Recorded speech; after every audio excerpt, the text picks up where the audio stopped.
Hello guys, welcome to my channel. तो देखो ছোট বোনটার না কি রং খেলে কিরকম হয়েছে, কতগুলো জন কত মানুষ যে রং দিয়েছে বুনুটাকে। তো তারপরে মা এখানে রান্না করতে বলল।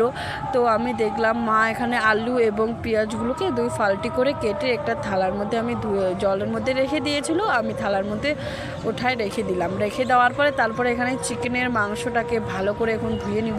তো ধুয়ে নেওয়ার পরে 2-3 বার করে ধুয়ে নিলাম। তারপরে দেখতেছি কড়াইয়ের মধ্যে আলু মা দিয়ে দিয়েছে স্বাদ অনুযায়ী লবণ হলুদ দিয়ে আলুটাকে আমাকে দেখতে বললো। তো আলুটা প্রায় ভাজানো হয়ে গেছে, হাফ ভাজানো হওয়ার পরে আলুটাকে এখন আমি থালার মধ্যে ওঠাই নিচ্ছি। দেখো থালার মধ্যে আলুটাকে সবগুলো আলু একবারে ওঠাই নেওয়ার পরে তারপরে বেশি করে তেল দিয়ে দিলাম মাংস চড়াবো তার জন্য। তারপরে এখানে দিয়ে দিলাম পেঁয়াজ কুচিটাকে ভালো করে ভেজে নেব। তো দেখো লাল লাল করে পেঁয়াজ কুচিটাকে ভেজে নেওয়ার পরে আদা রসুন বাটা এবং আদা বাটা কাঁচা লঙ্কা বাটা একসাথে দিয়ে দেবো।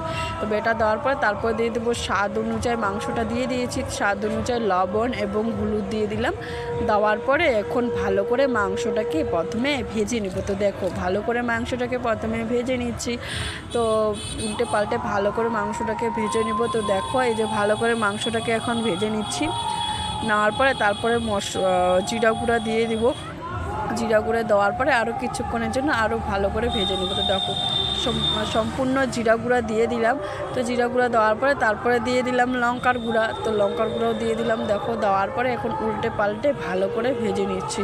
উল্টে পাল্টে ভালো করে মাংসটাকে ভাজানো না হলে এবং কষা না হলে ভালো করে খেতে টেস্ট লাগে না। তো দেখো কষানো হয়ে গেছে, আমাদের ভাজা হয়ে গেছে বলা যায়। তো দেখো এই যে তারপরে এখানে ভালো করে মাংসটাকে ভেজে নিয়েছি, আলুগুলোকে দিয়ে দিলাম। এখন উল্টে পাল্টে আরও কিছুক্ষণের জন্য আরও ভালো করে মাংসটাকে ভেজে নেব। তো দেখো ভেজে নিচ্ছি ভালো করে মাংসটাকে ভেজে নেওয়ার পরে তারপরে এখানে দিয়ে দিব জল, পরিমাণ মতন জল দেওয়ার পরে তো দেখো জল দিয়ে দিলাম। 15-20 মিনিট ঢাকা দিয়ে রেখে দেবো জল দিয়ে। তারপরে জলটা ফুটে উঠলে ঝোলটা ফুটে উঠলেই তো তারপরে দিয়ে দেবো গরম মশলা। তো গরম মশলা দিয়ে দিলাম এই যে দেখো।